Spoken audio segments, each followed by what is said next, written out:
যেদিন নিজের পছন্দের রান্না করি, ভীষণ পছন্দের রান্না, সেদিন রান্নাটা মনোযোগ সহকারে করি, তাই না? আর মনটা ভালো থাকলে তো কোনো কথাই নেই। আসসালামু আলাইকুম, সবাই কেমন আছেন? আলহামদুলিল্লাহ, আমি অনেক ভালো আছি। এই তো দুপুরে রান্না করার জন্য আমার ছোট্ট রান্নাঘরে চলে আসছি। আমার এই ছোট রান্নাঘর দিয়ে পানি পড়ে, আর এই যে পানি পড়ে রান্নাঘরটা মাঝে ভিজা ভিজা, আর বৃষ্টি হচ্ছে, রান্নাঘর ভিজা চারিদিকে, আর শেউলি পড়ে গিয়েছে। আর এখন তো রান্নাঘরটা লেপা যাবে না, লেপলে মানে রান্নাঘরটা শুকাবেও না, আর কেমন যেন কেঁদো কেঁদো হয়ে যাবে। তারপর যে রান্নাঘরে চলে আসছি রান্না করার জন্য, আর আমার মেয়ে বলতেছে এখন আমাকে পপকর্ন ভেজে দাও।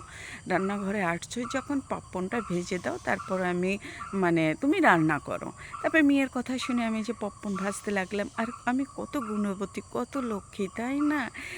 অল্প কয়েকটা পপকর্ন দিয়ে এক কড়াই পপকর্ন হয়ে গেছে। পপকর্নগুলো যখন ফট ফট করে ফুটতে লাগছে, তখন আমি সঙ্গে সঙ্গে ঢেকে দিছি। ঢেকে না দিলে তো চারিদিকে ছড়িয়ে পড়ে যাবে। আর দেখুন কত সুন্দর হয়েছে, এক কড়াই হয়ে গেছে পপকর্ন। আমি খুব গুণবতী মেয়ে, তাই না? নিজের প্রশংসা নিজেই করলাম, যা একটু লজ্জা করছে। তারপরে এই যে মেয়েকে পপকর্ন দেওয়ার পরে এই যে এখন আমি রান্না করব আমার ভীষণ পছন্দের রান্না।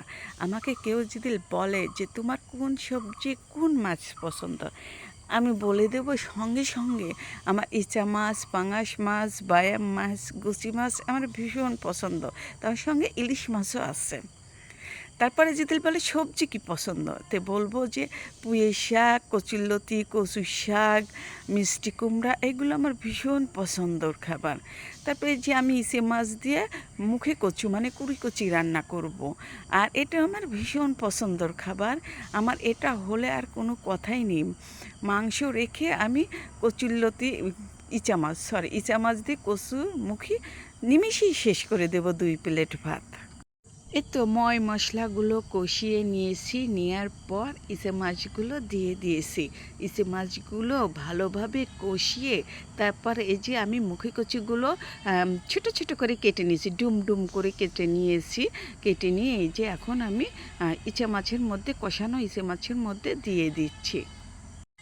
আর যেদিন এই রান্নাটা করে আর ভাত খেয়েছি, তৃপ্তি সহকারে খেয়েছি, এত মজা লেগেছে যে এই তরকারি দিয়ে যে এই মাছ, আসলে এই কচুর তরকারিটা ভীষণ ভালো লাগে। যে কোনো মাছের সঙ্গে, সবজির সঙ্গে রান্না করলে এত ভালো লাগে খেতে, আর কি বলবো, আমার কাছে তো অনেক ভালো লাগে।